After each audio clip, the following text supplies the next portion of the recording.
A retired Navy SEAL came home quietly, hoping to surprise the parents he had missed for years. But their house was empty, covered in dust, with family pictures missing from the walls. Then his German Shepherd stopped at the back door, nose pressed to an old glove his mother had left behind. The dog followed the scent deep into the Montana woods, where smoke rose from a forgotten cabin. When the door opened, his mother stood there, thin, trembling, and afraid to say why she had disappeared. He had poured every paycheck into their account, believing money could replace the years he wasn't there. Stay with us and tell us where you're watching from. Like, subscribe, and share your thoughts after the story. Cole Merrick had imagined his return 100 different ways. In most versions, his mother opened the front door before he even reached the porch. Elaine had always known the sound of his truck before anyone else did. She would wipe her hands on a dish towel, call his name once, then call it again as if the first time had been a prayer and the second time an answer. His father would pretend not to be moved. Frank Merrick would stand in the doorway with one hand on the frame, squinting against the Montana light, acting like sons came home from long wars and longer silences every afternoon. Then his mouth would twitch, his old pride would fail him, and he would pull Cole into one of those hard, awkward embraces men used when they had too much love and not enough language. That was the version Cole carried with him as he drove the last 10 miles toward home. He had not called ahead, not his mother, not his father, not even Darren, his older brother, who had stayed behind in town and handled the small practical matters Cole had been too far away to touch. Bills, repairs, doctor visits, the family care account. For years, Cole had wired money into that account with the quiet certainty of a man who believed usefulness could stand in for presence. It was not that he had forgotten them. That would have been easier to forgive. He remembered them constantly. He remembered them while eating alone in airports, while standing in hotel rooms with curtains that never opened properly, while waking from dreams where sand turned into snow and radios hissed with voices no longer alive. Each month, he sent money home, more than they asked for, sometimes before anyone asked at all. It had made him feel like a good son. Rook sat upright in the passenger seat, silent as carved stone. The 7-year-old German Shepherd watched the road through the windshield, his black and gold coat catching the pale winter light. He had the deep chest and steady nerves of a dog trained to find what men tried to lose. A narrow streak of pale gold ran down his forehead toward his nose like a small lightning scar, and the metal tag on his old leather collar clicked softly whenever the truck hit a rough patch. Cole glanced at him. Almost there, boy. Rook did not wag his tail. He rarely wasted movement. His right ear angled back, listening to Cole, while his left remained fixed forward toward the road. The house appeared beyond the bend where the cottonwoods thinned. For a moment, Cole did not understand what he was seeing. The driveway was still there, 2 pale ruts beneath weeds and dead grass. The porch was still there too, though one railing leaned outward like a tired shoulder. The old swing hung from rusted chains, motionless in the cold. But the place had lost the look of being waited in. No curtains moved, no smoke rose from the chimney, no porch light burned, though the afternoon had already begun to dim. Cole slowed the truck until gravel cracked under the tires. He sat with both hands on the wheel, staring at the house of his childhood. It seemed smaller than memory, but that was not what unsettled him. Houses often shrank when a man came back older. This one had not shrunk. It had emptied. Rook stood in the seat. A low breath moved through the dog's chest. Not a growl. Not yet. Cole opened the door and stepped out. The cold struck his face first. Then came the smell, wet leaves, old wood, metal, and the faint sourness of a place shut too long. His tan military jacket stirred in the wind. Time had faded the cloth, almost grey at the seams, but it still carried the shape of discipline across his shoulders. He reached back into the truck for the flowers he had bought at a gas station 20 minutes earlier. White daisies. His mother had always said roses tried too hard. He climbed the porch steps slowly. The first board groaned under his boot. "Mom," he called. No answer. He knocked anyway, because some part of him still believed manners could keep fear away. "Dad?" The silence inside the house remained whole. Cole tried the door. It opened. That was the first thing that truly frightened him. His father had never left a door unlocked. Frank Merrick had been the kind of man who checked locks twice, not because he expected thieves, but because he believed a home deserved to be guarded even when nothing inside was worth stealing. Cole stepped in. Dust lay over the entry table. Not a thin day's dust, a season's dust, maybe more. The air felt stale against his throat. He looked toward the living room, expecting the blue armchair where Frank read the newspaper, the basket where Elaine kept yarn, the crooked lamp Cole had fixed when he was 19. The chair was gone. The basket was gone. The lamp remained, but the shade had collapsed inward. On the wall, several rectangles of cleaner paint showed where family photographs had once hung. Cole stared at them longer than he meant to. Those pale squares struck him harder than broken glass would have. Someone had removed the faces but left the ghosts. Rook moved past him, nose low, paws careful on the old floorboards. Cole set the flowers on the kitchen counter. "Mom?" he called again. His voice sounded wrong in the room. He walked into the kitchen. A cup sat upside down near the sink. One cabinet door hung open, showing almost nothing inside except a chipped plate and a jar of tea bags gone dry at the edges.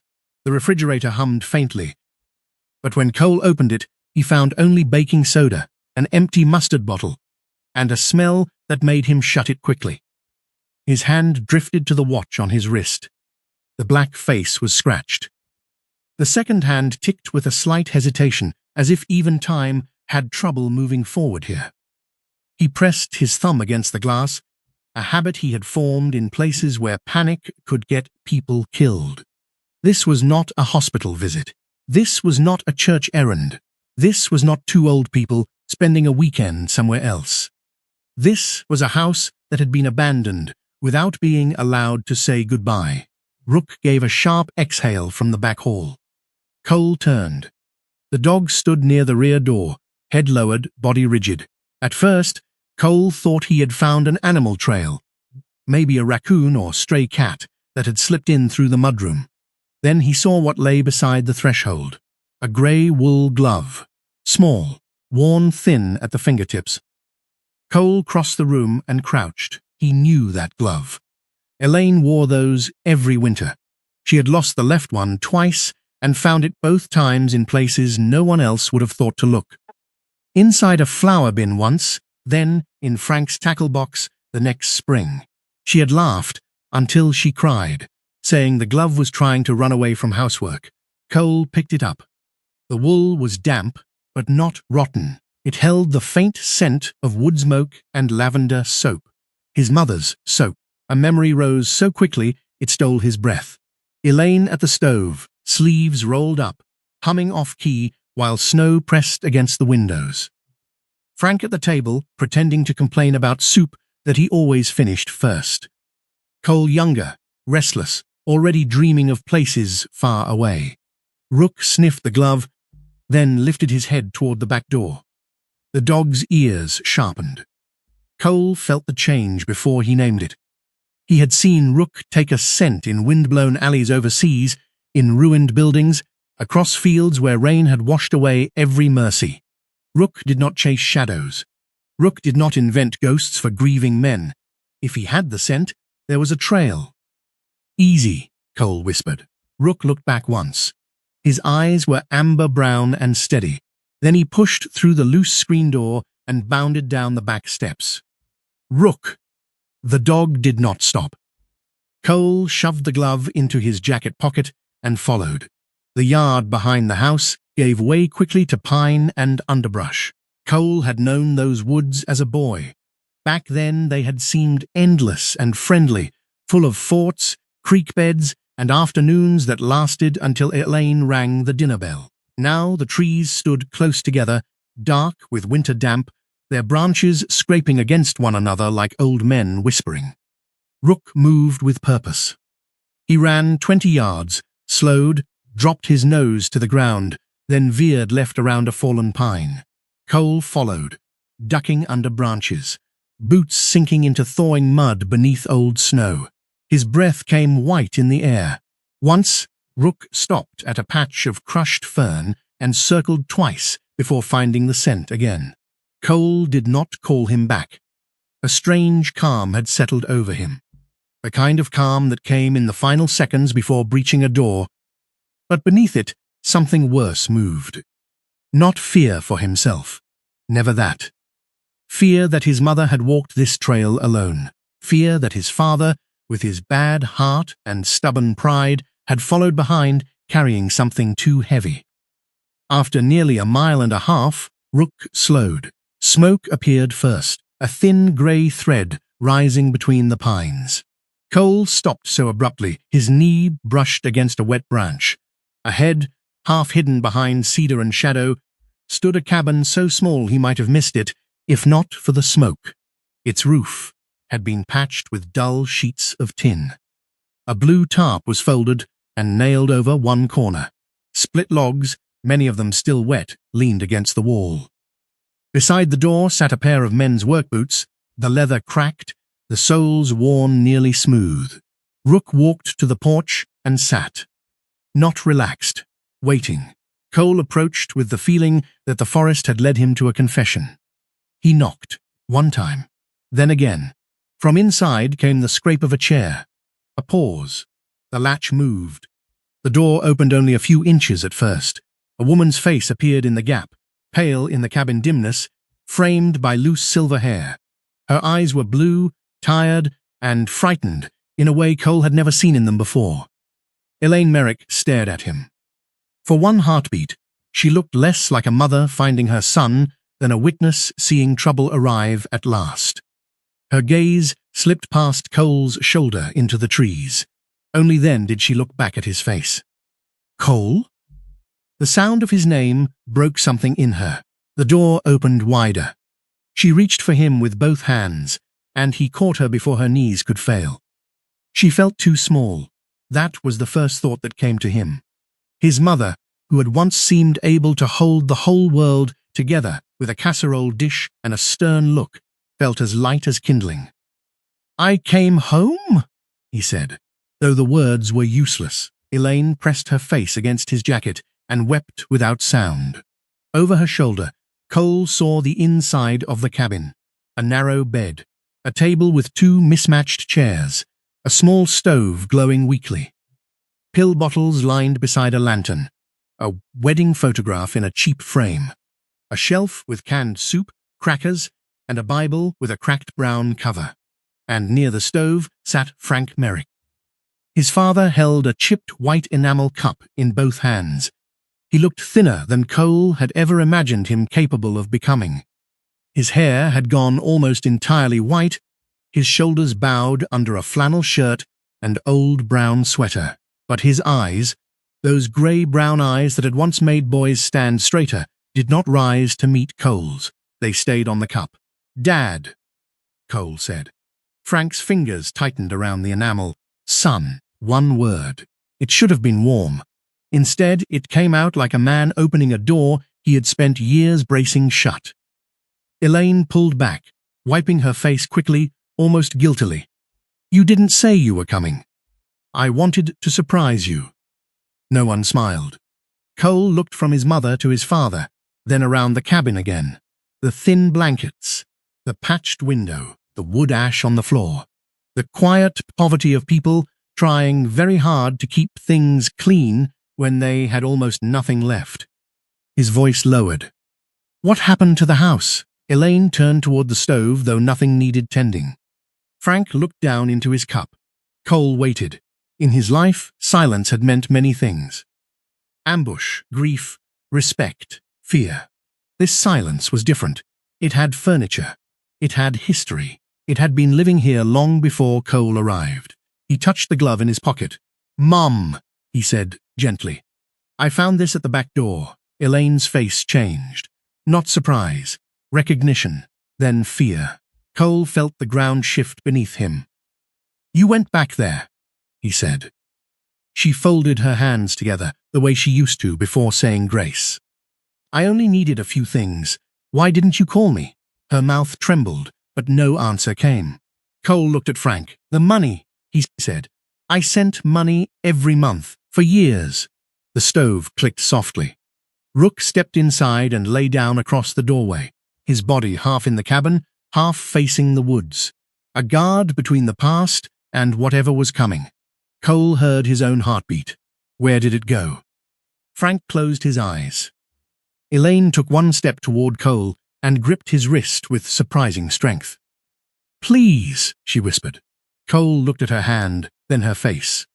Her eyes were wet again, but this time the tears were not from joy. They were warning him, begging him, holding back a flood with two trembling hands. "Please don't call Darren," she said. "Not yet." Outside, the pines creaked in the wind. Inside, Cole Merrick understood that he had not come home to surprise his parents. He had come home to find out why they had disappeared. Cole stayed because there was nowhere else for his questions to go. The cabin had only 2 rooms if a man was generous with the word. A narrow front space held the stove, the table, 2 chairs, and the bed Frank and Elaine shared beneath 3 mismatched blankets. Behind a hanging curtain was a cramped corner where boxes had been stacked with the care of people trying not to admit they were living out of them. Elaine moved around the stove with the careful economy of someone who had learned to make a little look like enough. She opened 1 can of broth, added potatoes, cut so thin they nearly disappeared, then stirred as if patience could thicken soup. Her hands trembled when she lifted the pot, Cole noticed. He wished he had not, because once he saw the tremor, he could not stop seeing it. "Mum," he said, "let me do that. I've made soup longer than you've been alive." There was a shadow of humor in it, a small one, the kind a person struck with flint in the cold just to prove warmth still existed. Cole almost smiled. Frank sat outside under the porch overhang, splitting kindling from a pile of damp pine. Every swing of the hatchet was controlled, but shallow. The blade did more tapping than cutting. His knuckles were swollen, the skin cracked white over the joints. Cole stepped onto the porch. "Dad, I can handle the wood." Frank did not look up. "I know, then let me." The old man set 1 small piece upright and split it with a hard, stubborn chop. "If I stop doing every little thing," Frank said, breathing through his nose, "then every little thing becomes proof I'm finished." Cole had no answer for that.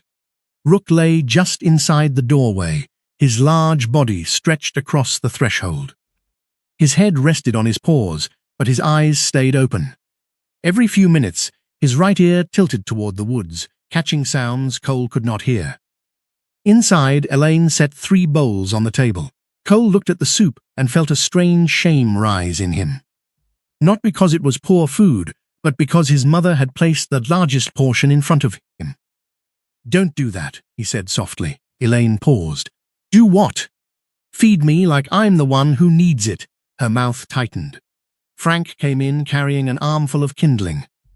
He placed it beside the stove and lowered himself into the chair. With a small grunt he tried to hide. Cole saw the pain move across his father's face and vanish before it could be named. They ate quietly. The soup tasted of salt, smoke, and surrender. Cole waited until Elaine had taken a few spoonfuls before speaking. He kept his voice level. He had learned long ago that a hard voice could close a door faster than a locked bolt. The house looked like nobody had lived there in a long time. Elaine stared into her bowl. Frank said there were issues. What kind of issues? Paper issues. It was such a soft phrase for something that had stolen walls, beds, photographs, and a porch swing. Cole set his spoon down. Paper doesn't move people into the woods by itself. Elaine flinched as if he had raised his voice, though he had not. Frank's hand tightened around the chipped enamel cup.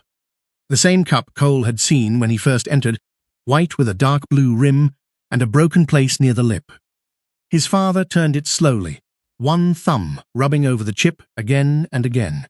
Cole recognized the habit now. Frank was not drinking from the cup. He was holding on to it.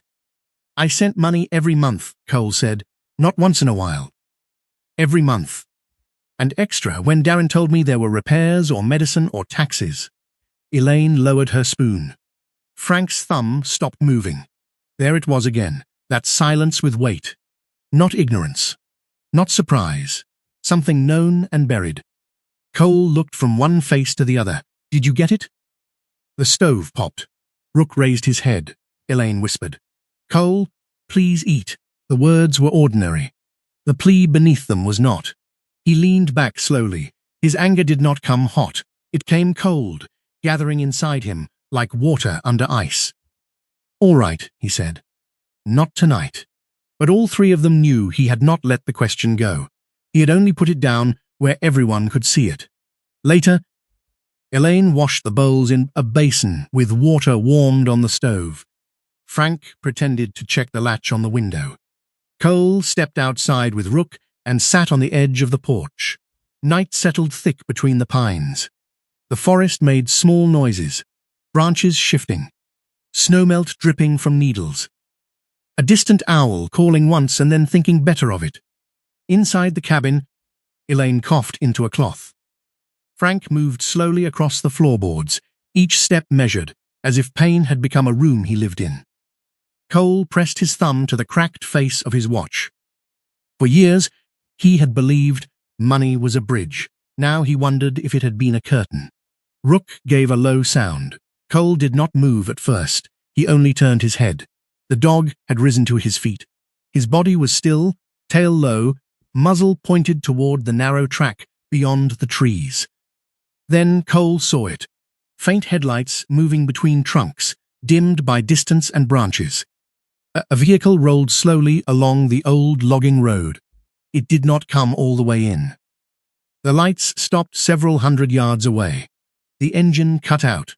The sudden quiet was worse than the sound. Rook stepped forward until his front paws touched the cold dirt. He did not bark. That would have been too simple. He stood like a dark statue at the edge of the porch, his pale forehead mark catching a sliver of moonlight. Cole's body remembered old rules. Do not rush the unknown. Do not give fear a target.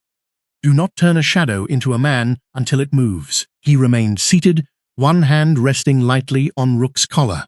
Inside, the floorboards creaked. Elaine had heard something. Frank too, perhaps. No one opened the door. The vehicle stayed there for several minutes. Then the headlights came back on, turned slowly, and disappeared the way they had come. Only after the last glimmer vanished did Cole realize Elaine was standing behind the screen door. Her face was pale. "Go back to bed, Mum," he said. She did not ask what he had seen. That frightened him more than the headlights. At dawn, Cole drove into town. Rook rode beside him, quiet but alert, his nose lifting whenever they passed a side road or a house set too far back among trees. The town had not changed enough to feel new, but it had changed enough to make memory unreliable. The hardware store had a new sign. The barber shop was now a tax office. The diner still stood at the corner of Main and Alder, its windows fogged from the morning rush. Cole parked outside and sat for a moment. He had once eaten pancakes here after Little League games while Frank argued about baseball with men who had never left the county. Elaine used to say. The coffee tasted like boiled rope. Then she drank it anyway. Inside, conversation thinned when Cole entered. Not stopped. Thinned. That was worse. People tried to keep talking and failed by half. A waitress in her 40s with tired eyes and a pencil tucked behind one ear gave him a careful smile. A few older men at the counter glanced over their mugs. Recognition moved around the room like a draft. Near the far booth, a woman with silver hair looked up from her toast. Mrs. Callahan had been their neighbor for as long as Cole could remember. She was smaller now, wrapped in a plum-colored coat, her back slightly curved, but her eyes were still sharp enough to thread a needle through a lie. Her skin had the pale, thin quality of age, and her mouth carried the firm line of someone who had spent a lifetime knowing when to speak and when speaking would cost her. "Cole Merrick," she said. He walked over. "Mrs. Callahan." She reached for his hand with both of hers. "Your mother said you were busy. It should have been nothing." It landed like an accusation neither of them wanted to make. "I was," Cole said. "Too busy, apparently." Her expression softened, but only a little. He sat across from her without asking. "How long have they been out there?" Mrs. Callahan looked toward the counter. No one was watching openly, which meant everyone was listening. "Nearly 2 years." Cole heard the words, but his mind refused them for a moment. 2 years had seasons in it. 2 winters, 2 birthdays, 2 Christmas mornings. He had sent money through all of them. "Why didn't anyone call me?" The old woman folded her napkin carefully. Too carefully. "We thought you knew." "Why would you think that?" "Because Darren said everything had been arranged." The name fell between them with the dull sound of a stone dropped in a well. Cole kept his face still. Mrs. Callahan continued, her voice lower. "He told people your folks wanted privacy. Said the house had legal trouble, but it was under control. Said you were helping from out west." Cole's jaw tightened. "I was helping." "I know." Her eyes glistened, but she did not let tears fall. "That's what makes it so sad." He looked away toward the window, where morning light spread across the street like nothing terrible had ever happened there. Mrs. Callahan touched his sleeve. "Your mother came back to the house last week," she said. "I saw her. She carried out a little box.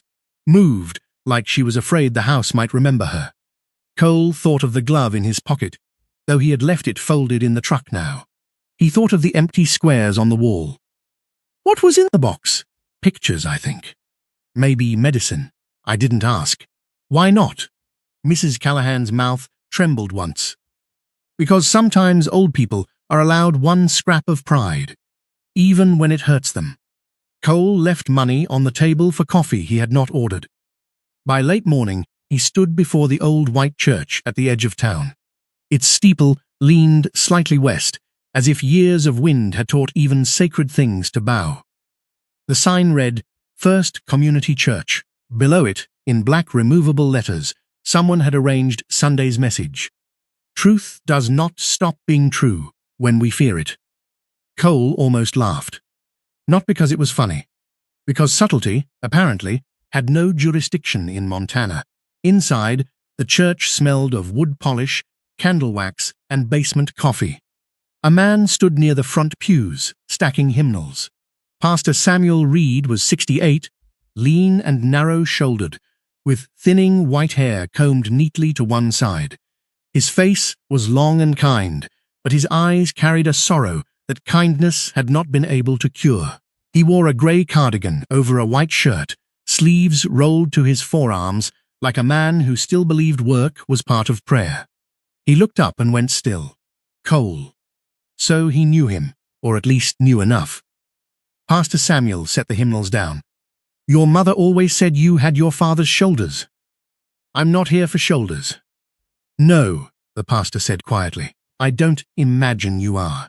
They sat in a small office off the sanctuary. A brown leather Bible lay open on the desk, its pages worn soft at the corners. Beside it sat a tin of peppermint candies and a framed photograph of the church picnic from some happier year. Cole did not take the offered coffee. "You gave them the cabin." Pastor Samuel folded his hands. "Yes." "How long?" "Since the fall before last." Cole stared at him. The pastor did not look away, which Cole respected and resented at the same time. "They needed somewhere to go," Samuel said. "Elaine told me it would only be temporary. And you didn't call me. She begged me not to. The answer was too simple. Too human. Too weak." Cole leaned forward. "My parents are old. My father can barely split wood. My mother is stretching soup like it's wartime. You knew that, and you kept a promise? Pain crossed the pastor's face, but he accepted the blow. I kept the wrong promise, he said. That stopped Cole more effectively than an excuse would have. Samuel reached into the Bible and removed a folded slip of paper. It was old, creased many times. On it was the cabin's location written in Elaine's neat hand. She gave me this in case of an emergency, he said. Then she made me promise not to use it unless one of them stopped breathing. Cole closed his eyes briefly. Samuel's voice lowered. Your mother believed if you knew, you and Darren would tear each other apart. That was her reason. That was her fear. And my father. The pastor looked toward the sanctuary door. Frank had heart surgery 3 years ago. The recovery was hard. Medication. Confusion. Some days he was himself. Some days he signed whatever was put in front of him just to end the conversation. Cole felt something inside him go very quiet. The pastor did not say Darren's name. He did not need to. Cole stood. At the door, Samuel spoke again. Cole. He turned. The old pastor's hands were clasped so tightly the knuckles had gone pale. Your mother is not afraid of poverty, he said.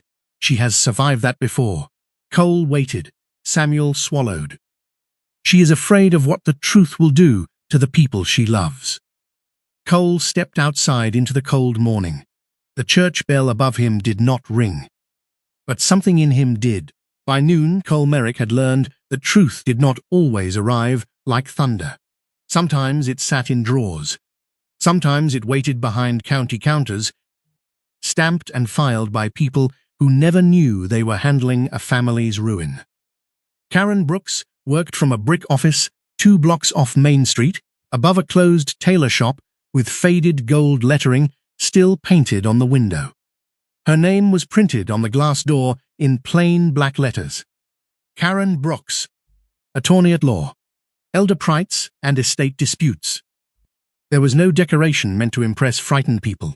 No marble, no large portraits. Just a narrow waiting room, shelves of legal binders, and a brass lamp that threw warm light over tired wood. Karen herself looked like the kind of woman who had spent a lifetime listening for the part of a story people were ashamed to say. She was 64, straight-backed, with steel-grey hair cut to her chin and sharp brown-grey eyes behind thin reading glasses. Her blazer was charcoal wool, her cream turtleneck neat at the collar. She did not smile too quickly, and Cole trusted that. Tell me what you know, she said.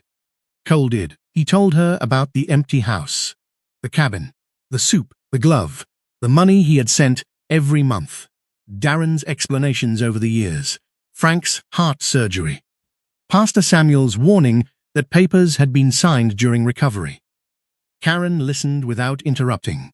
She wrote with a black fountain pen, each note small and exact.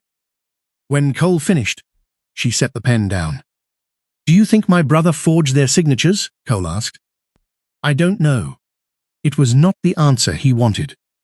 It was the first answer that sounded honest. Karen folded her hands on the desk. Families often imagine wrongdoing in clean categories. Forgery, theft, fraud. Those things happen, yes. But elder exploitation is often quieter than that. A parent signs because a child asks. A parent agrees because they are tired, sick, confused, afraid of conflict. The signature can be real, and the consent still questionable. Cole looked toward the window. Outside, snowmelt dripped from the roof of the tailor shop in slow, patient beads. So, what do? We follow paper, Karen said. Paper is less sentimental than people. She gave him a list. Bank transfers, property filings, mortgage releases, business registrations. Any messages from Darren about repairs, taxes, medicine, or emergencies. Karen did not promise justice. She promised direction. That was enough. The county records office smelled of old carpet and toner. A clerk in a green sweater guided Cole to a public computer and asked if he needed help finding parcel numbers. Cole said no, then needed help anyway. The clerk gave it kindly, without making him feel foolish. For 2 hours, Cole read documents until the words began to blur. The Merrick house had not simply vanished from the family name. It had moved through paperwork like a body being carried through back doors. First came a refinancing document, then a transfer agreement, then a limited liability company called Ridge Hollow Holdings, then another company connected to a development group Cole had never heard of. At the end of the trail, hidden behind managers and mailing addresses, was a name he knew better than his own childhood bedroom. Darren Merrick. Cole sat back. There was no dramatic music, no gasp from the room. A man nearby printed hunting license forms. Somewhere in the back, a copier jammed and beeped angrily. The world did not stop because Cole's family had been broken on paper. That almost made it worse. He printed everything. Back at Karen's office, she spread the documents across her conference table. She did not accuse Darren. Not yet. She arranged dates. Your father's surgery was 3 years ago? Yes. These signatures begin 5 weeks afterward. Cole felt the air leave his chest. Karen tapped one page. That matters. Because of the medication, because of capacity, understanding, pressure, pattern. One document alone may mean little. A sequence can mean much more. She circled Ridge Hollow Holdings with her pen. This company is not the end of the road, it is a hallway. Cole stared at the name. He had kicked doors in places where men hid weapons, hostages, secrets. He had never imagined that the most dangerous hallway in his life would be made of business registrations. Karen gave him another name, Denise Carter. Denise met him at a small coffee shop near the bank where she had worked for 30 years. She was 59, a black woman with a sturdy build, warm dark eyes, and a short bob threaded with silver. She wore a slate blue blouse under a black cardigan, and when she listened, she tilted her head slightly, as if weighing every word against a column of numbers only she could see. I can't disclose protected information, she said before Cole even sat down fully. I understand. I mean it. So do I. That earned him the smallest smile. Denise opened an old leather notebook. But I can explain how these things usually happen. A family care account sounds practical. One child nearby pays bills, buys medicine, handles taxes. Everyone trusts everyone. Cole looked down at his hands. I trusted him. Most families do, Denise said. That is why it works until it doesn't. She drew 3 small circles on the page. Need, access, excuse. Cole watched the pen move. A struggling business creates need. Shared financial authority creates access. Family loyalty creates the excuse. At first, the person tells himself it's temporary. Then temporary becomes normal. Then normal becomes survival. Cole heard Darren's voice in memory. Dad needs a new prescription. Mom's car won't pass inspection. Taxes hit harder this year. Just send a little extra, Cole. I'll handle it. He had handled it by not looking. After meeting Denise, Cole did not go straight back to the cabin. He drove to the old house again. Rook stepped out of the truck before Cole had fully opened the door. The dog's nose lifted toward the cold air, then lowered. He did not rush this time. He moved slowly through the house, claws clicking over boards that had once carried birthday parties, arguments, Christmas mornings, and muddy boots. Cole followed him into the kitchen. The room looked even emptier in afternoon light. Rook stopped near the pantry. He sniffed along the baseboard, then pushed his muzzle into the narrow gap between a lower cabinet and the wall. His tail went still. What is it? Cole whispered. Rook pawed once. Cole crouched and reached into the gap. His fingers closed around a small plastic bottle rolled deep into the dust. It was empty. Frank Merrick's name was printed on the label. The refill date was only 6 weeks old. Cole stared at it for a long moment. His parents had not just remembered this house. They had returned to it because pieces of their life were still trapped inside. On the counter near the pantry sat a small cardboard sleeve Cole had missed before. Inside were 2 photographs. One showed Frank and Elaine on their wedding day, young and uncertain, standing beside a truck decorated with paper flowers. The other showed Cole and Darren as boys, both sunburned, both holding fishing poles too large for them. Elaine must have dropped the sleeve when she came back.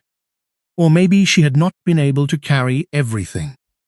Cole placed the photographs carefully inside his jacket. For the first time that day, anger gave way to something heavier. Grief had a quieter footstep. When Cole returned to the cabin, Frank saw the folder in his hand and turned pale. Elaine was standing at the stove, but she stopped stirring before Cole spoke. The room seemed to know before the people did. Cole laid the records on the table. "I talked to Karen Brooks," he said. Elaine closed her eyes. Frank sank slowly into the chair. No one asked who Karen was. That told Cole enough. He placed the empty prescription bottle beside the papers. "I found this at the house." Elaine covered her mouth. "I went back for his medicine," she whispered. "And the pictures. Why didn't you ask me for help?" Her eyes filled. "Because asking you meant telling you." Frank's hand found the chipped enamel cup. He turned it once, then stopped, as if even that old shield had become too heavy. Cole sat across from him. "Dad." Frank stared at the papers. "Darren came to us after the first company failed," he said finally. Elaine made a small sound, but Frank kept going. "He said he needed a little help. Just enough to keep the trucks. Then it was equipment, then payroll, then taxes. Always something temporary." Cole's jaw tightened. Frank's voice grew rougher. "We helped because he was our son. And when it didn't stop?" Frank looked older with every breath. "We helped because we had already helped. That's the trap, I suppose. You give once out of love, then again out of fear the first gift was wasted."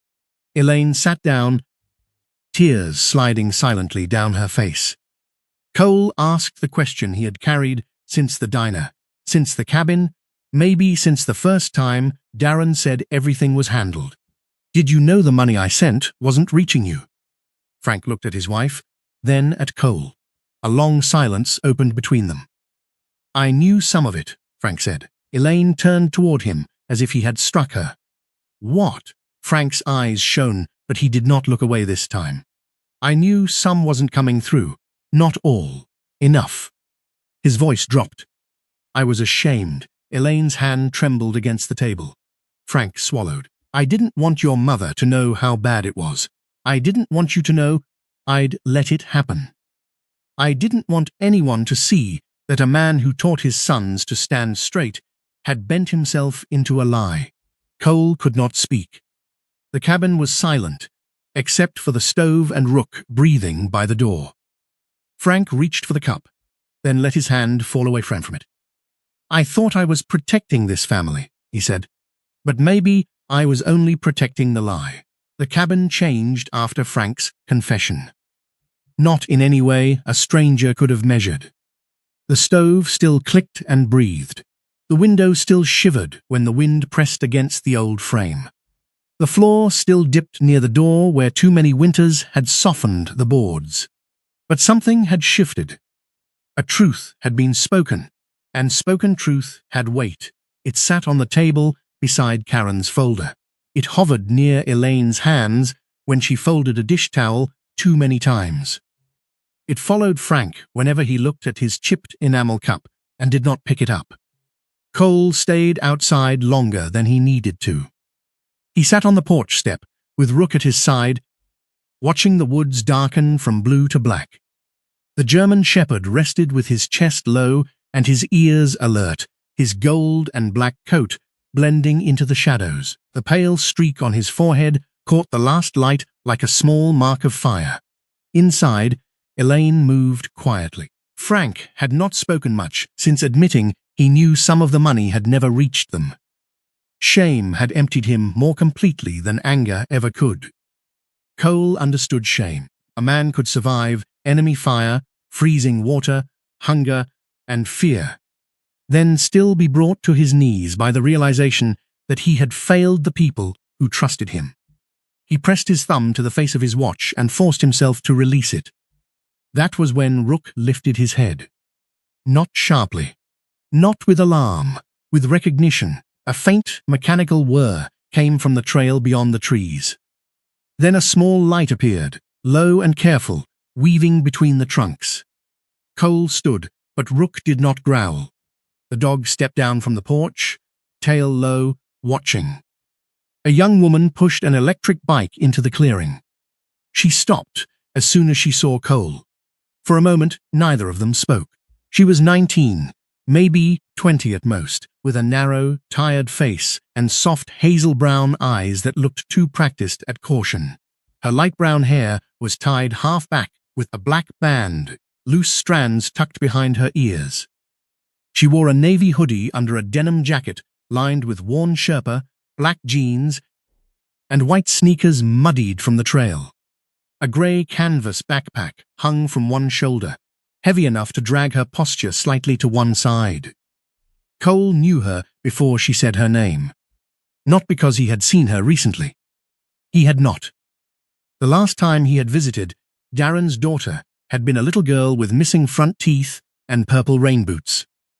But she had Darren's eyes. Softer, yes, kinder, but still his. Nora, Cole said. Her mouth opened, then closed. Uncle Cole. The word uncle landed strangely. It belonged to birthdays, school plays, phone calls remembered on time, not to a dark clearing where a young woman carried food to grandparents living in hiding. Rook walked toward her and sniffed the air around her hands. Nora stood still. Hi, Rook. Cole looked down. You know him. Grandma talks about him. Nora swallowed. She said he found her. That sentence hurt more than it should have. Elaine opened the cabin door behind him. The moment she saw Nora, worry crossed her face before affection could reach it. Oh, honey, Elaine said. You shouldn't have come this late. Nora lifted the backpack. I brought cold medicine and bread, and those soup crackers Grandpa pretends not to like. Frank appeared behind Elaine, one hand braced on the doorframe. I don't pretend, he muttered. They taste like salted cardboard. Nora smiled for the first time. It was brief, but it changed her whole face. For a second, Cole saw the girl she might have been if adults had not handed her secrets like groceries. Inside, Nora unpacked the bag with quiet efficiency. A loaf of bread, 2 cans of chicken soup, a small bottle of cough medicine, a pack of batteries, a folded wool scarf the color of winter berries. Elaine touched the scarf. You bought this. Clearance bin, Nora said quickly. Don't make it emotional. Frank took the crackers and frowned at them, as though they had insulted him personally. Too much salt. You'll eat half the box by morning. I will not. Elaine laughed once. The sound was so small it almost disappeared, but Cole heard it. He realized he had not heard his mother laugh since he came home. Nora had brought food, yes, but she had also brought a version of the cabin where Elaine and Frank were not only frightened people. They were grandparents. Nora glanced at Cole, then looked away. You're not surprised I'm here, he said. She shook her head. I knew you'd come eventually. Why? Because things like this don't stay buried forever. She tucked her hands into her sleeves. They just wait for somebody strong enough to dig. Cole did not feel strong. He felt late. After dinner, Elaine tried to send Nora home before the trail became too dark, but Nora said her bike light was charged. Frank told her to take extra batteries anyway. She rolled her eyes and took them. Cole stepped outside with her. Rook followed. The night was cold enough to make every breath visible. Nora walked her bike a few yards from the porch, then stopped where the trees thinned enough for moonlight to reach the ground. You've been helping them, Cole said. I've been visiting, with food. Sometimes. With medicine. Nora looked at him then. Are you going to make it sound like a crime? No. Good. I already have one person doing that. Cole let the words settle. Your father. Her jaw tightened. Nora was not a child, but in that moment she looked very young. Not fragile. Just worn thin in the way people became when love and truth kept pulling from opposite sides. He said I was making things worse, she said. He said Grandma and Grandpa needed quiet, and people asking questions would only hurt them. Did you believe him? I wanted to. That answer, Cole thought, was the family curse. Nora looked back toward the cabin. Through the small window, Elaine's silhouette moved near the stove. Frank sat at the table, shoulders bowed. Dad wasn't always like this, Nora said. Cole waited. He used to be funny. Not charming funny. Actually funny. The kind who made pancakes shaped like states and got mad when Montana looked like a burnt sock. She smiled at the memory, then lost it. He came to my basketball games, fixed my bike, sang off-key in the truck when he thought I was asleep. What changed? Everything failed. The words came out flat. His company. Then the next one. Then whatever he called the thing after that. He stopped laughing because every phone call sounded like bad news. He stopped opening mail at the kitchen table. Started taking it to the garage. She rubbed her sleeve between two fingers. Mom left when I was 15. She said she couldn't keep drowning with someone who punched holes in the lifeboat.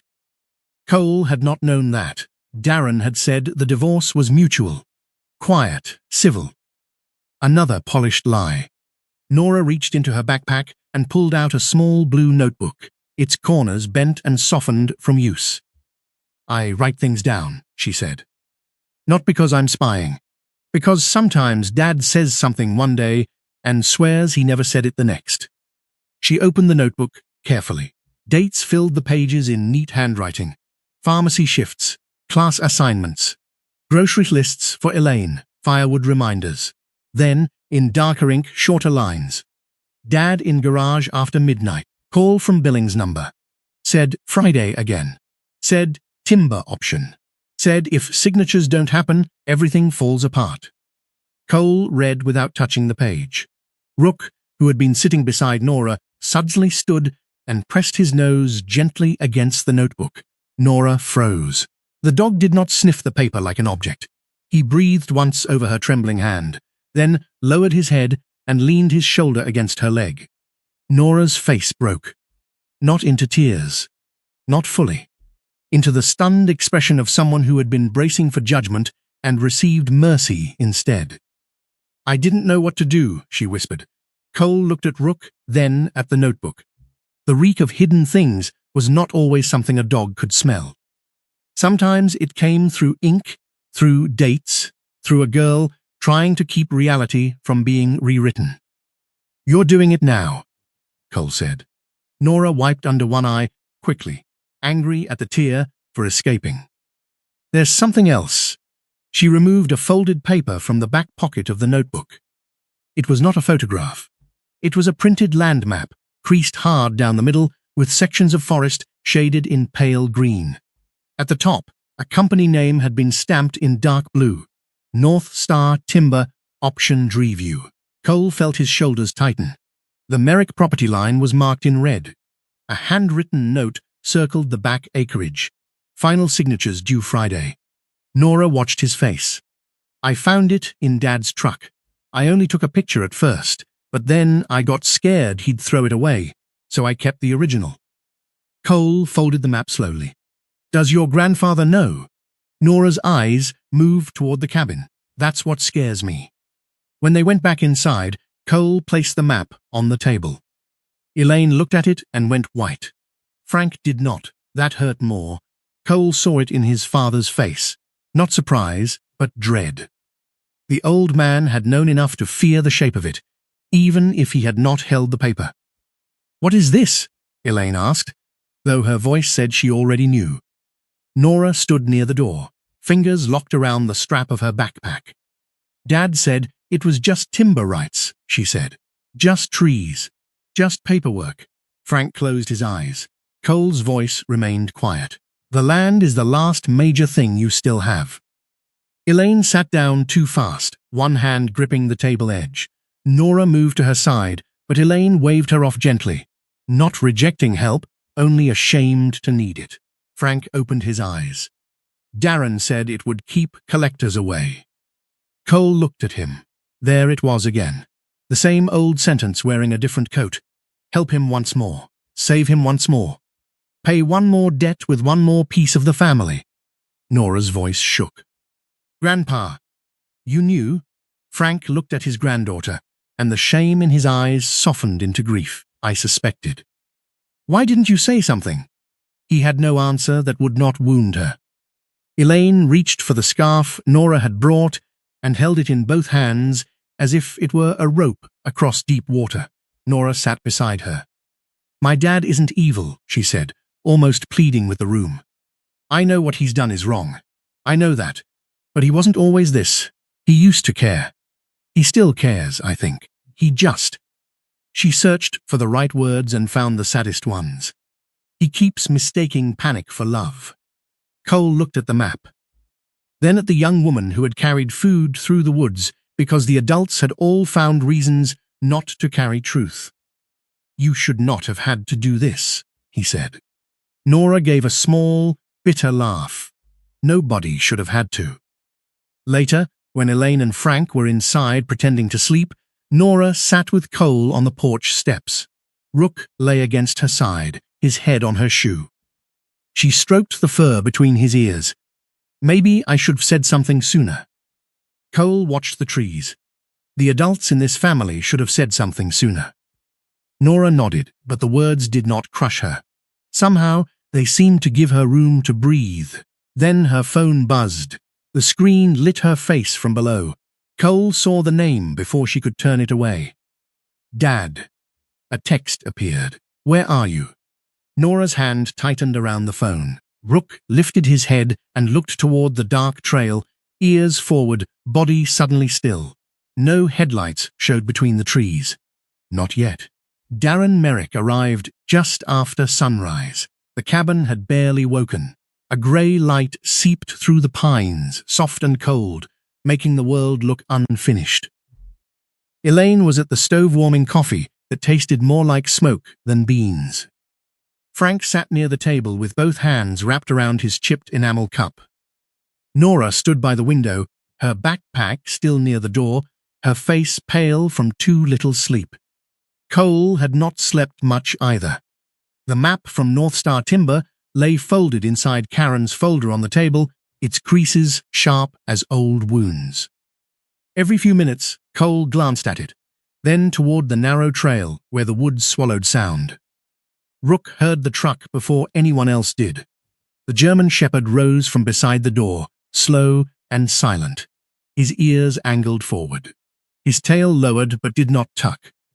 Cole watched him, trusting the dog's body more than the morning quiet. A vehicle came hard up the trail, tires grinding over frozen mud. Nora closed her eyes. That's Dad, she said. The truck burst into the clearing like a bad thought given wheels. It was an older black pickup, dented along one side, the bed cluttered with tools, rope, and a rusted toolbox. The engine cut out, but the anger seemed to keep running. Darren stepped down.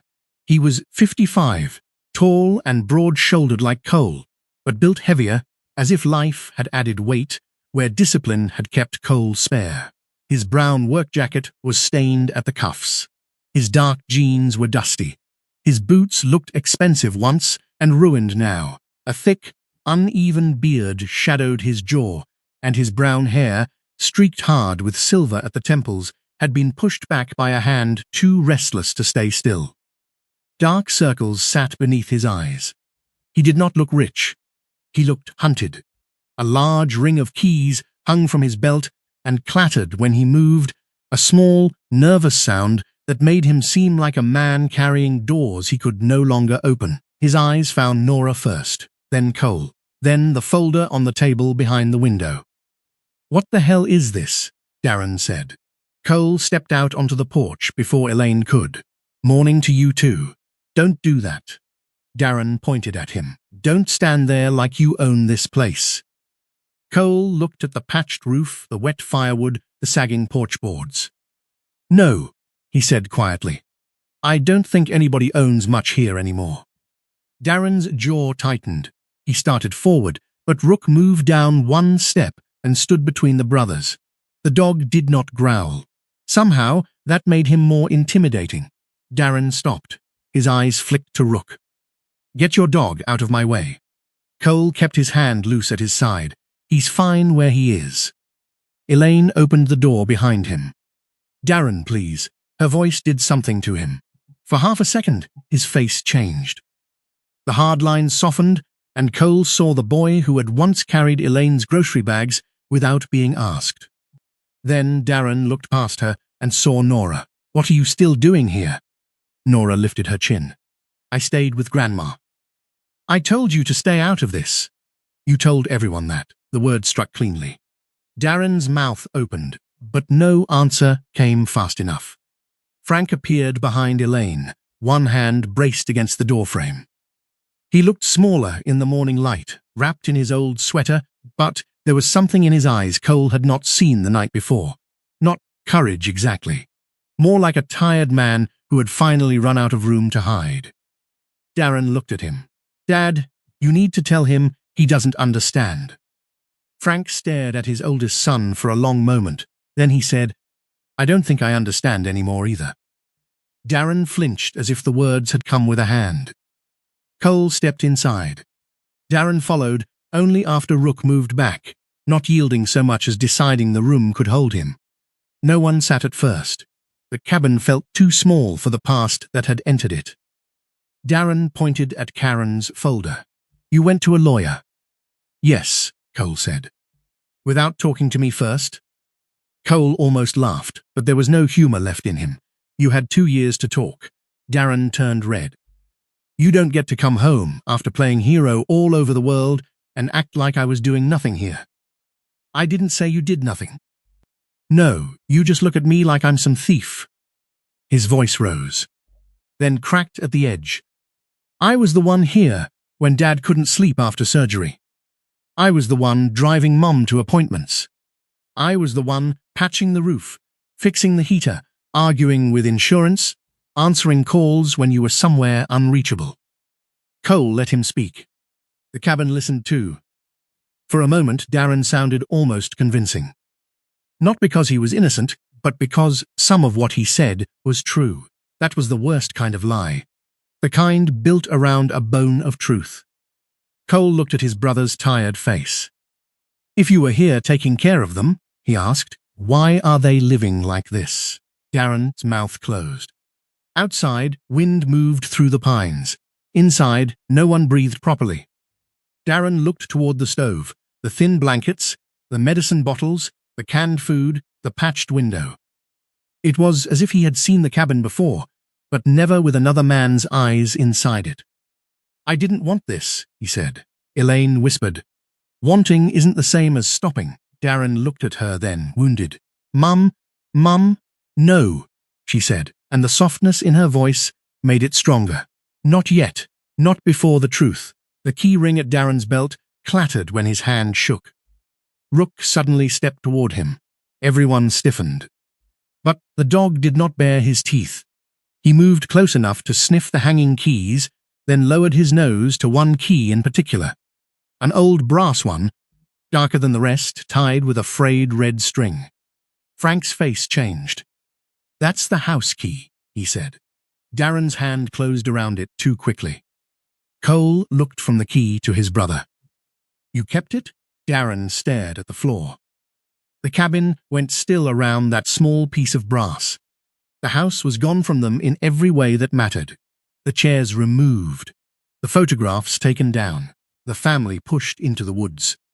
Yet Darren had kept the key, carrying it against his hip like a relic, or a punishment, or a promise he had already broken. Nora's eyes filled. Dad. Darren swallowed hard. I thought I could get it back, he said. No one mocked him. That made it worse. He sat down finally, as if his legs had given up defending him. The first company failed, he said. Not slow. Fast. Contracts cancelled, equipment payments due. One crew walked off, another sued me for wages I didn't have yet. I thought if I bought time, I could fix it. Cole remained standing. Darren rubbed both hands over his face. Then I borrowed to cover the first hole. Then another. Then I used the care account because I was going to replace it. I swear to God, Cole, I was going to replace it. Money meant for Mum and Dad. I know. Do you? Darren looked up sharply. anger flashing. Then it died before it became anything useful. I know now. Frank's shoulders sagged. Elaine sat beside Nora, holding her scarf in both hands. Darren continued, voice rough. The refinancing was supposed to keep the house. That's what I told them. That's what I told myself. I didn't forge Dad's name. I didn't, but I pushed. I kept putting papers in front of him. I said it was urgent. I said if we didn't act, we'd lose more. Frank closed his eyes. You were still weak, Darren said to him, almost pleading. You remember? After the surgery, you were tired all the time. The doctors had you on those pills. I thought I was helping make decisions you couldn't handle. Frank opened his eyes. You thought wrong. Darren's face folded in on itself. A vehicle door shut outside. Karen Brooks entered without drama, carrying a leather satchel and wearing the same charcoal blazer as the day before, her steel grey hair neat despite the wind. She looked once at Darren, once at the room, and understood enough not to ask permission. I was on my way here when Cole called, she said. Darren stood. Great. Another person to tell me I'm evil. Karen set her satchel on the table. No, that would be too easy. She removed documents one by one. Loan filings, business registrations, property transfers. Medical notes from Frank's recovery. Copies of Cole's transfers into the family care account. You don't need to be a monster to be responsible, Karen said. Most harm in families is done by frightened people who keep calling damage survival. Darren looked away. Karen placed the North Star timber map on top. Cole watched his brother's face. There it was. Not surprise. Recognition. What papers need to be signed Friday, Cole asked. Darren said nothing. Nora stood near the window, arms wrapped around herself. Elaine began crying quietly. Frank did not cry. He only looked tired enough to turn into dust. The timber rights, Darren said finally. Karen's expression did not change, but her eyes sharpened. Cole looked at the map. The back acreage, Darren nodded. North Star pays enough up front to settle one of the debts. One of them, Cole repeated. Darren's face reddened with shame. A large one. And if Mum and Dad don't sign, they come after me for the rest. He looked at Frank, then Elaine. I could lose everything. Cole's voice dropped. They already did. That sentence landed harder than shouting could have. Darren stared at his parents, and for the first time that morning, he seemed unable to defend himself against the sight of them. Not the idea of them. The sight. His mother's thin wrists, his father's swollen hands, the cabin that smelled of smoke and careful poverty. Frank leaned forward. Son, he said, and Darren looked at him like a starving man hearing grace. Frank's voice was low, steady, and full of grief. I saved you the first time because you were my boy. I saved you the second time because I believed you. After that, I kept saving you because I was afraid to admit the saving had become part of the sinking. Darren's eyes shone. Frank did not look away. Each time I pulled you from the hole, you dug it deeper. No one spoke. Even Rook was still. Karen gathered the timber map and several papers into a clean stack. We need to move today, she said. The appointment for final signatures is tomorrow morning. If we don't seek an emergency pause before then, the land could be tied up before a court has time to examine capacity, pressure, and financial exploitation. Darren looked at her. You're going to ruin me. Karen closed her satchel. No, Mr. Merrick, I think you already did that part. We're trying to stop you from taking them with you. Darren had no answer. Outside, the sun finally broke over the pines. It did not warm the clearing. Cole looked at his brother, then at his parents, then at the key, still hanging from Darren's belt. A man could carry the key to a house for years and still leave everyone locked outside. Friday came without mercy.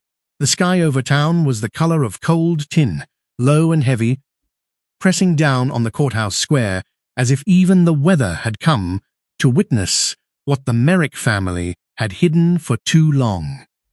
Cole arrived at the county records building just before 9 with Karen Brooks at his side, and Rook walking close against his left leg. The German Shepherd wore a plain leather leash, but he moved with the same contained discipline he had carried through darker places than this. His ears stayed forward. His eyes moved from door to window to hallway, reading tension the way other creatures read scent. Nora stood near the entrance in her denim jacket, arms folded tight, her backpack hanging from one shoulder.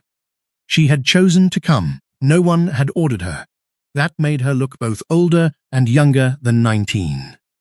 Frank and Elaine sat together on a wooden bench inside the notary office. They looked small beneath the fluorescent lights. Frank wore his faded flannel and brown sweater, the collar slightly crooked. Elaine had pinned her little silver sparrow brooch to her cream cardigan, though her hands kept finding it as if the bird might fly away.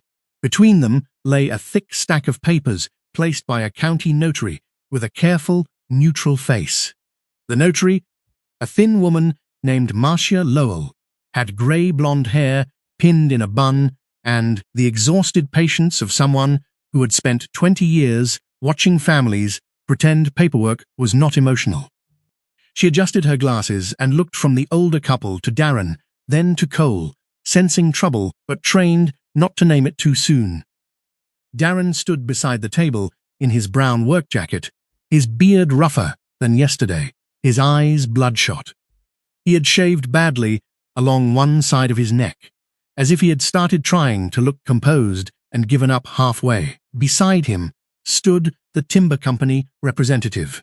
Graham Voss was in his late 40s, tall, narrow, and polished in a way that made the room feel poorer. His charcoal overcoat looked expensive. His hair was sandy blonde, combed back with no strand out of place. He carried a leather portfolio under one arm and smiled with the thin politeness of a man who preferred contracts to people. He did not look cruel. He looked efficient, which in that moment felt worse. Mr. and Mrs. Merrick, Graham said, we are simply finalizing the option agreement discussed previously. North Star has acted in good faith. Karen set her satchel on the table. Then North Star will have no objection to waiting for judicial review. Graham's smile cooled. And you are Karen Brooks, counsel for Cole Merrick, and currently advising Frank and Elaine Merrick pending further review of possible undue influence and financial exploitation. The notary's pen stopped moving. Darren stared at Karen. You can't just walk in here and stop this. No, Karen said. That is why I filed an emergency petition before I walked in. The room changed, not loudly. No one shouted. No chair scraped, but something invisible tightened around every person there. Graham opened his portfolio. The documents are lawful, properly drafted. Your clients have had opportunities to review. My concern, Karen said, is whether these two elderly adults understood the consequences under pressure from a family member who stood to benefit indirectly. Darren's face flushed. I'm standing right here. I know. Cole said nothing. He stood near the wall, one hand resting lightly on Rook's leash. Every instinct in his body hated waiting. But this was not a raid. This was a room where patience had teeth. Frank stared at the papers. Elaine stared at Darren. Then Graham made the mistake of sliding a pen toward Frank. Perhaps we should allow Mr. Merrick to decide for himself. Frank looked at the pen as though it were a blade placed flat on the table. His right hand trembled. For a moment, Cole thought his father would retreat into silence again. That old habit. That old prison. Elaine reached for Frank's sleeve, but did not speak for him. Rook moved first. The dog stepped forward, slow and quiet, until his head was beside Frank's knee. He did not bark. He did not pull. He simply lowered his great black and gold head and rested his chin on Frank's boot. Frank looked down. Something passed across his face. Not surprise, not even comfort exactly, but recognition. The kind a man feels when the world gives him one solid thing to stand on. His trembling hand withdrew from the pen. No, Frank said, one word. It was not loud. It did not need to be. Darren shut his eyes. Elaine covered her mouth. The notary placed the pen back in her tray. Karen's phone buzzed. She glanced at the screen, then looked at Cole. The court granted a same-day emergency hearing. Graham exhaled sharply. This is unnecessary. Karen gathered the papers. Then it should be easy to explain. By early afternoon, they were in a small courtroom at the end of the county building. It was not grand. The carpet was worn near the aisle. The seal on the wall looked older than everyone's patience. A few rows of benches held Pastor Samuel Reed, Denise Carter, Nora, and 2 clerks. No reporters, no crowd, no spectacle. Just a family under bright lights, with nowhere left to hide. Judge Evelyn Harrow entered without drama. She was a woman in her early 60s, medium height, with dark skin, close-cropped silver hair, and a calm face that discouraged performance. Her black robe hung plainly from her shoulders. She had the air of someone who had heard every kind of excuse and learned to listen for the sentence beneath it. Emergency petition regarding timber rights and alleged undue influence, she said, looking over the file. Counsel, proceed. Karen stood. She did not turn the room into theatre. She built a bridge from date to date. Frank's heart surgery, the recovery medication, the signing of prior property documents during the weeks afterward, the family care account, Cole's monthly transfers, Darren's business debts, the transfer of the house through Ridge Hollow Holdings, the proposed timber option over the remaining acreage. Each fact landed quietly. That made it heavier. Graham Voss argued that North Star Timber had followed proper procedure and had no responsibility for private family disputes. He spoke smoothly, but his eyes moved more often toward Darren than toward the judge. Darren sat stiffly, hands clasped between his knees. When Judge Harrow asked whether he had business debts during the prior property transfers, he hesitated. Yes, he said. Did you benefit from funds originating in accounts intended for your parents' care? Darren's jaw tightened. Karen did not look away. Yes, he said again, lower. Elaine closed her eyes. The judge asked Frank a few questions gently. Did he remember signing the refinancing documents? Some. Did he understand every consequence? No. Was he recovering from heart surgery at the time? Yes. Was Darren present for those discussions? Yes. The answers were small. The damage was not. Denise Carter testified next, carefully and within her limits. She wore her slate blue blouse and black cardigan, her short silver-threaded bob tucked behind one ear. She did not accuse anyone. She explained how a family care account could begin as convenience and become vulnerability when one person had need, access, and an excuse. Pastor Samuel Reed spoke after her, his grey cardigan buttoned wrong in his nervousness. He confirmed that Frank and Elaine had lived in the church cabin because they had nowhere else to go, and that Elaine had begged him not to call Cole. I believed I was honoring her wishes, he said. Judge Harrow looked at him over her glasses. And now? Samuel's voice broke slightly. Now I believe I mistook silence for mercy. Nora was not asked to carry more than she could bear. Karen only asked whether she had visited her grandparents, brought them food and medicine, and heard her father refer to needing signatures by Friday. Nora answered each question softly. Yes. Yes. Yes, Mom. Darren did not look at her once. That hurt Nora more than anger would have. Cole saw it in the way she pressed both hands flat against her knees, as if holding herself in place. At last, Judge Harrow leaned back. For several seconds, the room waited. Then she spoke. I am not deciding the underlying ownership dispute today. I am not making findings of criminal liability today. But the court has heard enough to find a credible concern regarding undue influence, capacity, and potential financial exploitation of elderly property owners. Graham's mouth tightened. Darren looked down. The timber option and any related transfer of rights over the Merrick acreage are temporarily enjoined pending further review. Elaine made a sound like she had been holding her breath for years. Frank bowed his head. Cole did not feel victory. Victory had flags, cheers, clean endings. This felt like a man catching a falling beam with both hands and realizing the house was still burning. Outside the courtroom, the hallway seemed too bright. Darren stood apart from everyone, his face pale and empty. The anger had drained from him, leaving something more frightening, a man with no story left to hide inside. Elaine walked toward him. Cole almost stopped her, then did not. A mother had earned the right to decide how close to stand to her own sorrow. Darren looked at her like a boy expecting punishment. Elaine reached up and touched his cheek. Her hand was thin, blue-veined, trembling. "You need to stop lying," she said. "Not so I can forgive you today. So there is still a road for you to walk back on tomorrow." Darren's face collapsed. He cried then, quietly, without reaching for her.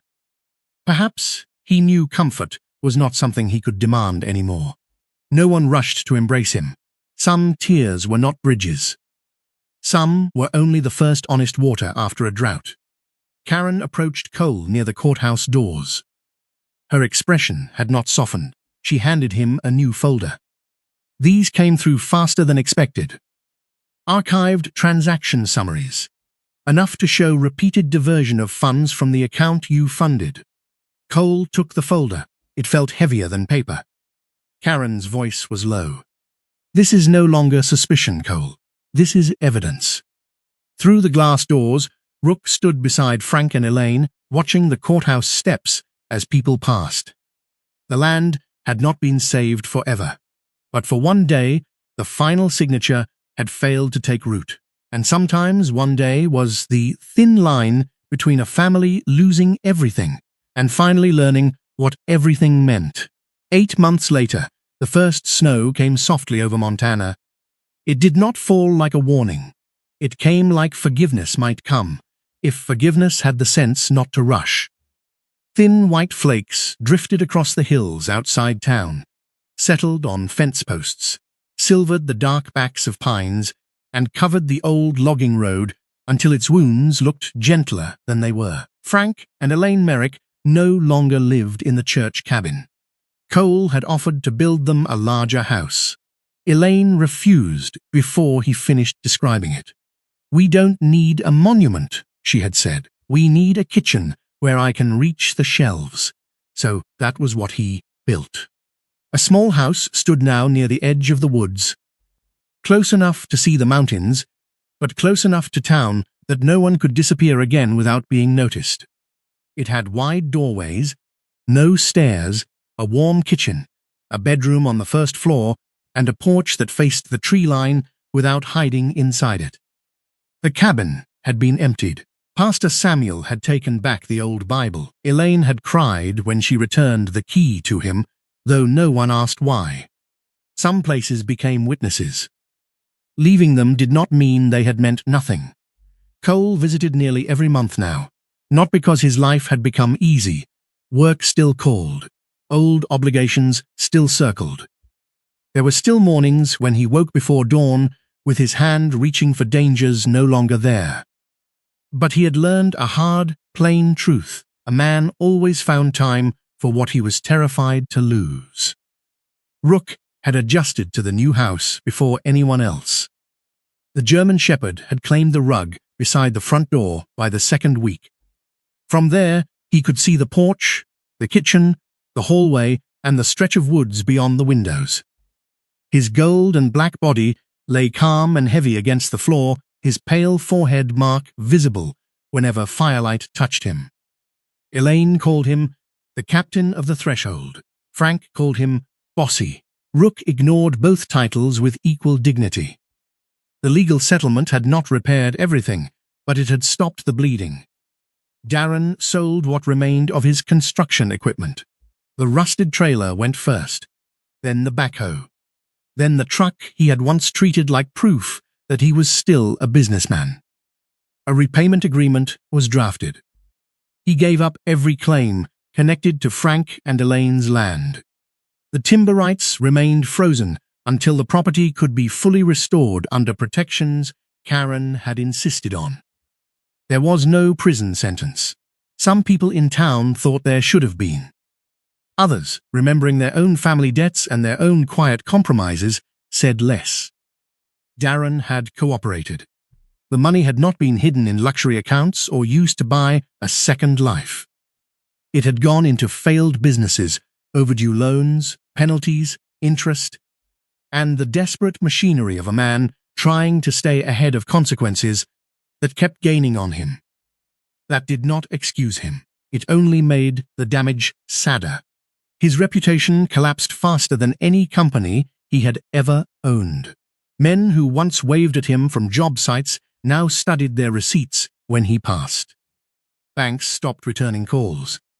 Old friends became careful, and perhaps the hardest part was that no one in his family hated him cleanly enough to make the punishment simple. Cole did not forgive him. Not yet. Nora did not trust him. Not yet. Frank and Elaine still loved him, which may have hurt worse. Darren began attending financial counseling in Missoula and a support group for failed small business owners held in the basement of a community center. He did not speak much at first. According to Nora, he sat in the back with coffee gone cold in his hand and listened to other men confess how shame had turned into debt, and debt into lies, and lies into a house no one could safely live in. Nora still came to see her grandparents every Saturday.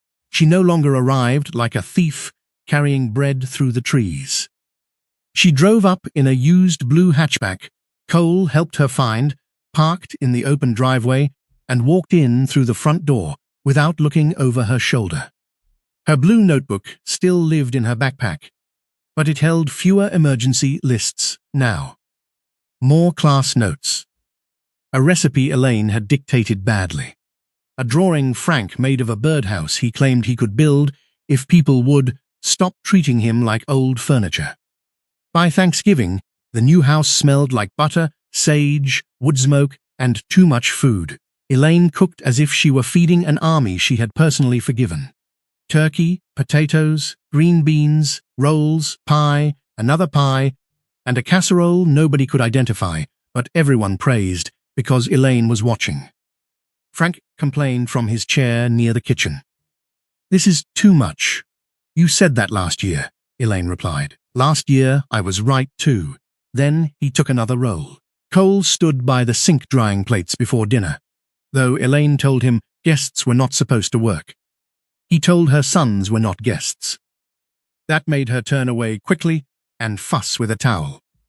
Rook lay beneath the kitchen table, accepting fallen crumbs with priestly restraint. Nora arrived first, laughing as she stamped snow from her shoes. She hugged Elaine longer than usual. Frank pretended not to notice, and then cleared his throat too loudly. Darren came later. He did not park close to the house.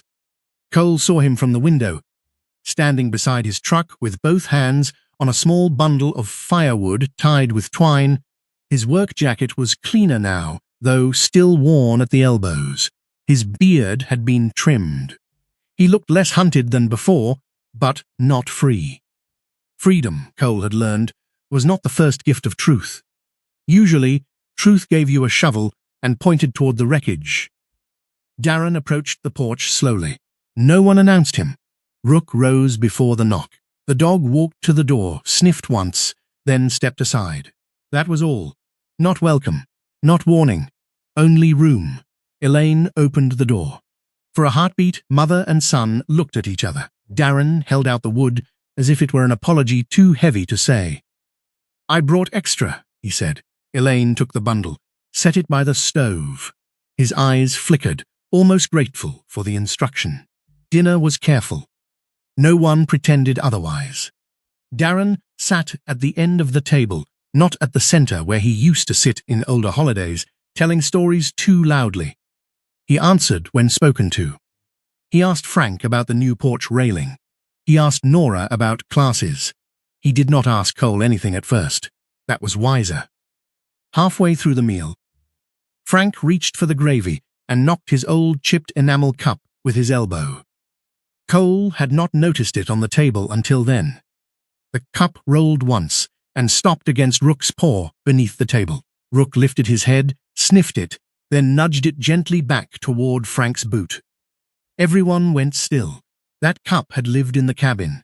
It had sat in Frank's hands through silence, shame, confession, and cold mornings when he could not say what he knew.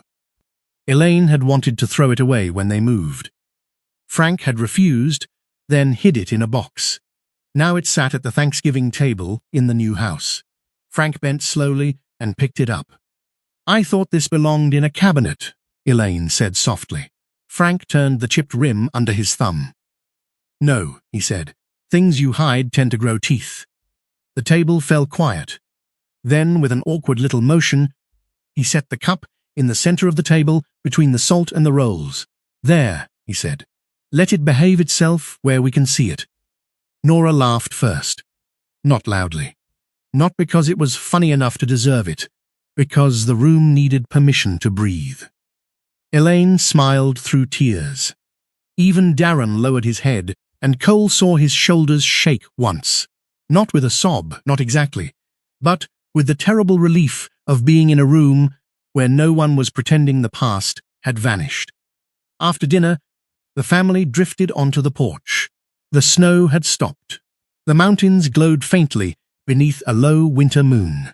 Across the field, the old woods stood dark and still. Somewhere beyond them sat the church cabin, empty now, no longer a shelter and no longer a secret.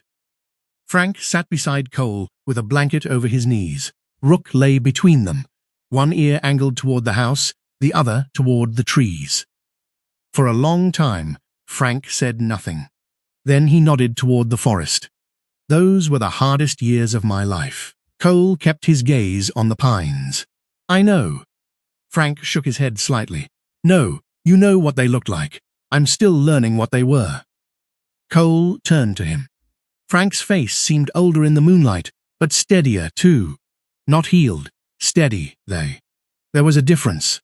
"I spent years protecting the wrong things," Frank said. "Darren from consequences, your mother from worry, myself from shame." He breathed in slowly. "I called it love, because love sounded nobler than fear." Inside the house, Elaine and Nora were washing dishes together. Darren stood near the stove, stacking the wood he had brought. Carefully, almost tenderly, as if trying not to make noise in a place he had not yet earned. Cole watched him through the window. "I don't know what to do with him," Cole said. Frank looked at his oldest son, then at his youngest. "Maybe nothing big. That doesn't sound like you." A faint smile touched Frank's mouth. "I'm trying new things before I die." Cole almost laughed. Frank continued. "Maybe we let him bring wood, pay what he owes, tell the truth when lying would be easier. Maybe one day those things add up. Maybe they don't." Cole nodded. Forgiveness, if it ever came, would not come like a judge's order. It would not arrive because a holiday demanded it. It would come, if at all, through receipts paid on time, doors knocked on gently. Stories told, without polishing the ugly parts, and winters where no one had to hide an address. Later, Darren stepped onto the porch with his hands in his pockets. He stopped near the railing. "Dad," he said. Frank looked up. "I stacked the wood. I saw." Darren swallowed. "I can bring more next week." Frank held his gaze for a long moment. Then he said, "You can ask first." Darren nodded quickly, as if even that boundary was a gift. All right, it was not forgiveness. But it was not exile. Cole looked at the little house glowing against the snow. He had paid for the lumber, the windows, the roof, the wide doors, the warm kitchen Elaine had asked for. Money had built the walls. But money had not made the place a home. The house had been built twice, once by hands, once by truth. As night settled over Montana, Rook rose and stood at the top of the porch steps, watching the tree line with calm, amber eyes.